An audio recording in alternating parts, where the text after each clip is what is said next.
السلام عليكم ورحمة الله. الحمد لله رب العالمين والصلاة والسلام على أشرف المرسلين وعلى آله وصحبه وسلم. സയ്യിദുനാ റസൂൽ കരീം സല്ലല്ലാഹു അലൈഹി വസല്ലം തങ്ങൾ പറയുകയുണ്ടായി, എല്ലാവരും സ്വർഗത്തിലാണ്, ഇല്ലാമൻ അബ, സ്വർഗം വേണ്ടെന്ന് വെച്ചവർ ഒഴികെ. നാം തോന്നിയതുപോലെ ജീവിച്ചു കഴിഞ്ഞാൽ നമുക്ക് സ്വർഗം ലഭിക്കുകയില്ല. അള്ളാഹു റസൂൽ കരീം സല്ലല്ലാഹു അലൈഹി വസല്ലം തങ്ങളും പഠിപ്പിച്ചതായ രൂപത്തിൽ നാം ജീവിച്ചെങ്കിൽ മാത്രമേ നമുക്ക് സ്വർഗം ലഭിക്കുകയുള്ളൂ.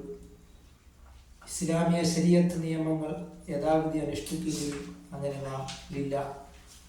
അള്ളാഹുവിൻ്റെ പ്രീതിയിലായിട്ട് നാം ജീവിച്ചെങ്കിൽ മാത്രമേ നമുക്ക് സ്വർഗം ലഭിക്കുകയുള്ളൂ. മൻ അതാഅനി ദഖലൽ ജന്ന, എന്നെ അനുസരിച്ചവൻ അവൻ സ്വർഗത്തിൽ പ്രവേശിച്ചു എന്നാണ് സയ്യിദുനാ റസൂൽ കരീം സല്ലല്ലാഹു അലൈഹി വസല്ലം തങ്ങൾ പറഞ്ഞിട്ടുണ്ട്.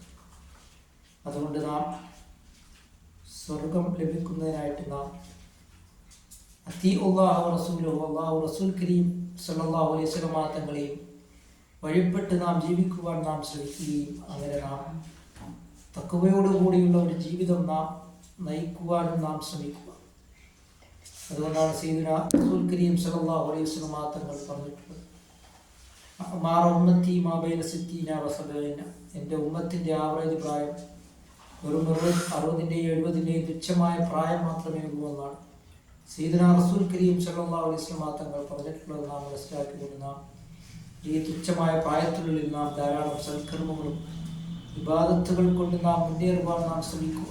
അല്ലാഹു തആല നമ്മുടെ എല്ലാ സൽക്കർമ്മങ്ങളും അല്ലാഹു തആല കബൂലാക്കുകയും ചെയ്യുമാറാകട്ടെ.